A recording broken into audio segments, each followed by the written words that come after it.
नमस्कार दर्शक मित्रों, छोटा उदेपुर लाइव न्यूज़ में आपका हार्दिक स्वागत करता हूं। भारत में शुरुआत के दिनों में फैले हुए कोरोना संक्रमण में तबलीगी दीनी जमात के संगठन के लोग जितने भी विदेश से आए हुए थे उनके खिलाफ कोरोना संक्रमण फैलाने की एफआईआर दर्ज हुई थी। उस एफआईआर को रद्द कराने के लिए उनके खिलाफ तबलीगी जमात के संगठन के लोगों ने हाईकोर्ट में याचिका दर्ज की थी। उस याचिका को आज बॉम्बे हाईकोर्ट में चलाई गई।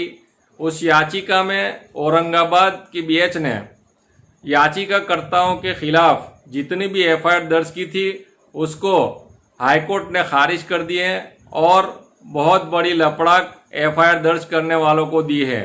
और मीडिया की भी आलोचना की है कि उन्होंने तबलीगी जमात को बलि का बकरा बनाया है। और इस जजमेंट को लेकर आज तबलीगी जमात के लोगों में प्रचंड खुशी की लहर देखने को मिली है।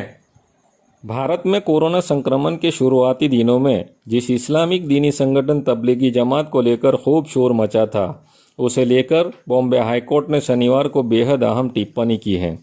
हाईकोर्ट की औरंगाबाद बेंच ने कहा है कि तबलीगी जमात के कार्यक्रम में शामिल विदेश से आए लोगों को बलि का बकरा बनाया गया। अदालत ने इसे लेकर मीडिया के द्वारा किए गए प्रोपेगेंडा की भी आलोचना की है। विदेश से आए जमातियों पर दर्ज एफआईआर को भी रद्द कर दिया। जस्टिस टीवी नलवडे और जस्टिस एमजी सेवलीकर के बेंच ने दाना, तंजानिया, इंडोनेशिया, बेनिन और कुछ और देशों के तबलीगी जमात से जुड़े लोगों की याचिकाओं को सुना।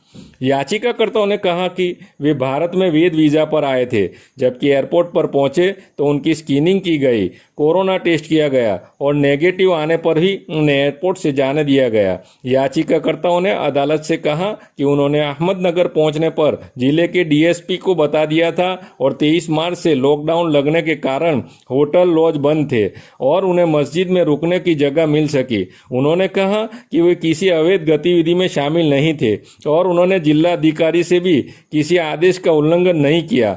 अदालत ने अपने फैसले में कहा, एक राजनीतिक सरकार किसी महामारी या आपदा के दौरान बलि का बकरा खोजती है और हालात के दौरान बलि का बकरा खोजती है और हालात की इस बात को दिखाते हैं कि ऐसी संभावना है कि इन विदेशियों को बलि का बकरा बनाया गया है। पहले के हालात और भारत के ताज़ा आंकड़े यह दिखाते हैं कि इन लोगों के खिलाफ ऐसी कार्रवाई नहीं होनी चाहिए।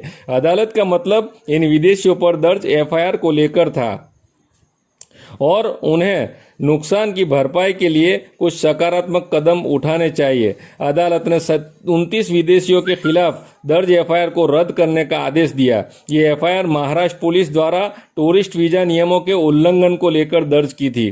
बड़ी संख्या में आए भारतीय वापस अपने राज्यों में भी चले गए थे, लेकिन लॉकडाउन के कारण विदेशों से आने वाले लोग मरकज में ही फंस गए थे। यहाँ से निकले लोग जब देश के अलग अलग राज्यों में पहुंचे, वहाँ कोरोना संक्रमण के मामले बहुत तेजी से बढ़े। लेकिन महामारी के वक्त में भी कुछ लोगों ने सोशल मीडिया पर हिंदू मुसलमान के नाम पर नफरत फैलाने में कसर नहीं छोड़ी और कुछ टीवी चैनलों भी खुलकर उनका साथ दिया। हाईकोर्ट ने इसको लेकर मीडिया की भी आलोचना की है। जस्टिस नलवडे ने कहा कि ऐसा करना इन विदेशियों का धार्मिक उत्पीड़न था।